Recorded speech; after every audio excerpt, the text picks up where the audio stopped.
تبت یدا ابی لہب و تب، ٹوٹ گئے ہاتھ ابو لہب کے اور وہ خود بھی بکھر گیا، ٹوٹ گیا۔ یہ اصل میں اس نے ایک دفعہ نبی صلی اللہ علیہ وسلم کو ان الفاظ میں بد دعا دی تھی جب آپ نے سب کو جمع کیا تھا پہاڑی پہ چڑھ کے اور تمام قریش کو بلایا، ان کے سامنے یہ بات رکھی، تو ظاہر لوگ اپنے کام کاج چھوڑ کے آئے تھے، تو اس نے یہ کہا کہ آپ نے اس کام کے لیے ہمیں بلایا تھا، تمہارے ہاتھ ٹوٹیں۔ اس پر اللہ تعالیٰ نے یعنی وہی الفاظ جو اس نے ادا کیے تھے اس کی طرف موڑ دیے۔ اب ابو لہب کے ہاتھ ٹوٹیں اور وہ ٹوٹ گیا، آپ بھی۔ ما اغنی عنہ مالہ وما کسب، اس کا مال اور جو کچھ اس نے کمایا اس کے کچھ کام نہ آیا۔ سیصلی نارا ذات لہب،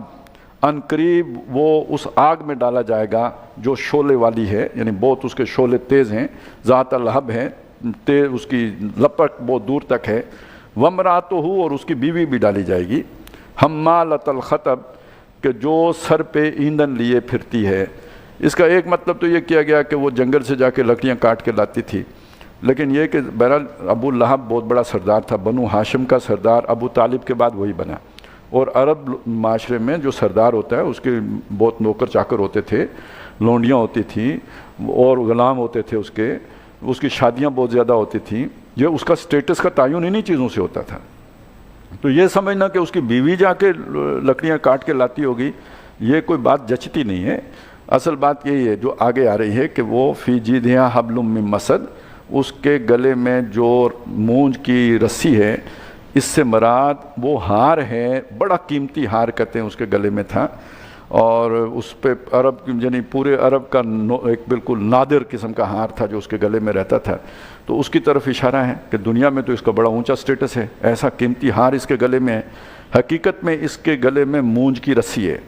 جس میں لکڑیوں کا گٹھڑی باندھ کے لائی جاتی تھی عرب میں، اور یہ جو اسے کہا گیا نا وہ لکڑی اٹھائی پھرتی ہے، یعنی اس کی حرکتیں اپنے خاوند کے ان برے کاموں میں وہ معاون اور مددگار ہیں، بلکہ یہ کہ وہ بھی نبی صلی اللہ علیہ وسلم کی دشمنی میں اپنے خاوند سے کم نہیں ہے۔